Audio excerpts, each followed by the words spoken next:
Ghost stories are universal. They come up in every country, every village, different folklores, whether it's the black dog guarding the cemetery or a horrific murder that happened down on Whitechapel Street. However, today I am here with Rich from Renegade Rolls. Hello, hello. Yay. And we are going to talk about the ghost stories that you can potentially weave into your world. Heck yeah, let's do it. Yeah. Should we go exploring? Absolutely, lead the way. That's right.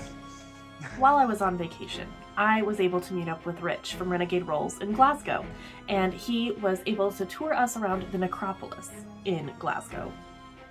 If there's anything I love after all, it's a good ghost story. And they make for excellent inspiration for world building. For example, there's the classic traditional tale of a church grim.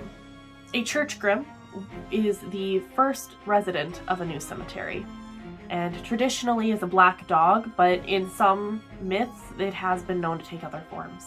The church grim is set there to ward off any who would defile or cause sacrilege in the graveyard, as well as in some instances to help make sure that no spirit has to make that trek to the other side alone and to guide and protect them. The grim is meant to be the only restless spirit in that graveyard, to keep hauntings at bay.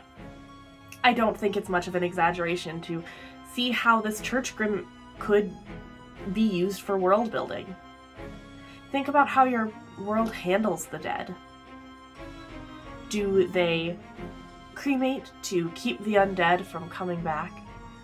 Do they have hallowed, holy ground where the dead can't come back, so everyone wants to be buried upon that hill to make sure that that doesn't happen? What does that look like for body snatchers or grave robbers? Of course, not every story is as friendly as the church grim.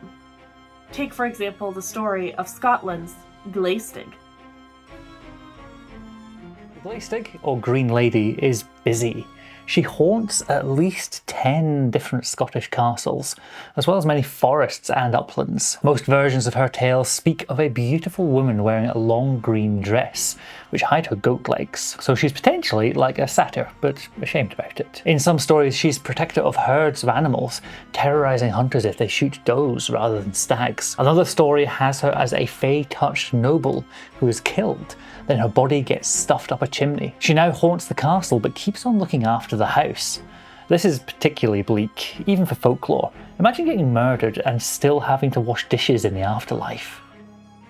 The dead, and stories about them, are a huge part of cultures all over the world.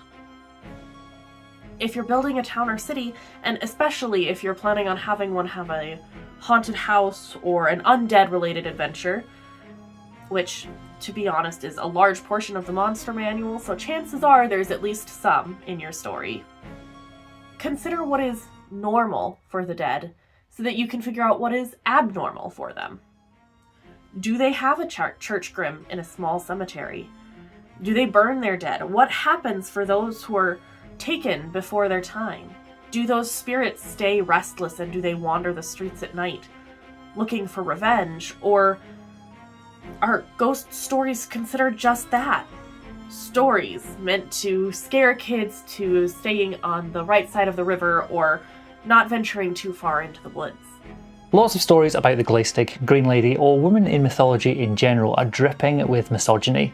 But if you're looking for some stories which are a bit more evolved, I can highly recommend the Uncaged series of adventures, full of modern stories of myths and legends, where those who maybe traditionally have power get their comeuppance in some brutal ways. This isn't a sponsored segment, I just really like them. There's a link in the description. These stories are excellent world building steps. If you've run into a block and you can't figure out how to make your city unique, maybe pivot, and it's time to not look at what makes the living unique, but the dead. Thank you again, Rich from Renegade Rolls, for showing me and Mr. Steps around Glasgow, and for helping with this video. Please go check him out at the link below, and if you have any favorite lore for your world building, put it in the comments below so that we can all read them and take part. Thank you, and see you next time.